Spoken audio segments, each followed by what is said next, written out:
ಅವರಿಗೆ ಇಡೀ ನಾಡಿನ ಜನತೆ ಶುಭಾಶಯಗಳನ್ನು ಕೋರಿದೆ. ಅವರಿಗೋಸ್ಕರ ಪ್ರಾರ್ಥನೆಯನ್ನು ಮಾಡಿದ್ದಾರೆ. ನಿಜವಾದಂಥ ಕರ್ನಾಟಕದಲ್ಲಿ ಇವತ್ತು ಜನಮೆಚ್ಚಿದ ನಾಯಕರು ಯಾರಾದರೂ ಇದ್ದರೆ ಅದು ಸನ್ಮಾನ್ಯ ಯಡಿಯೂರಪ್ಪನವರು ಅಂತ ನಮಗೆಲ್ಲರಿಗೂ ಕೂಡ ಗೊತ್ತಿರುವಂಥ ವಿಚಾರ. ಅವರು ಹಲವಾರು ಹೋರಾಟಗಳ ಮುಖಾಂತರ ಅಧಿಕಾರಕ್ಕೆ ಬಂದವರು.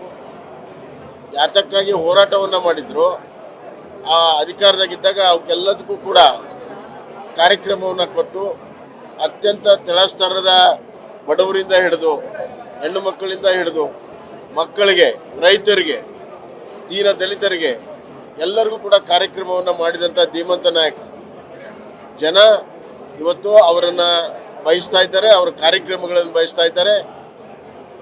ಈ ಕಾಂಗ್ರೆಸ್ಸಿನ ದುರಾಡಳಿತಕ್ಕೆ ಉತ್ತರ ಕೊಡಬೇಕಾದ್ರೆ ನಾವೆಲ್ಲರೂ ಕೂಡ ಇವತ್ತು ಮತ್ತೊಮ್ಮೆ ಒಂದಾಗಿ ಒಕ್ಕಟ್ಟಾಗಿ ಅವರ ಮಾರ್ಗದರ್ಶನದಲ್ಲಿ ನಾವು ಈ ಸರ್ಕಾರದ ವಿರುದ್ಧ ಹೋರಾಟವನ್ನು ಮಾಡಿ ಮತ್ತೊಮ್ಮೆ ಜನಪರವಾಗಿರುವಂಥ ಭಾರತೀಯ ಜನತಾ ಪಕ್ಷದ ಆಡಳಿತವನ್ನು, ನರೇಂದ್ರ ಮೋದಿಯವರ ನೇತೃತ್ವದ ಆಡಳಿತವನ್ನು ತರೋ ಮುಖಾಂತರ ನಿಜವಾಗ್ಲೂ ಯಡಿಯೂರಪ್ಪನವರ ಕನಸನ್ನು ನೆನಸು ಮಾಡೋ ಸಲುವಾಗಿ ನಾವು ಹಗಲಿರುಳು ಕೆಲಸ ಮಾಡುವಂಥ ಒಂದು ಸಂಕಲ್ಪ ಮಾಡುವಂಥ ದಿನವೂ ಕೂಡ ಇದಾವುದು ಅಂತ ನಾನು ಭಾವಿಸ್ತೇನೆ.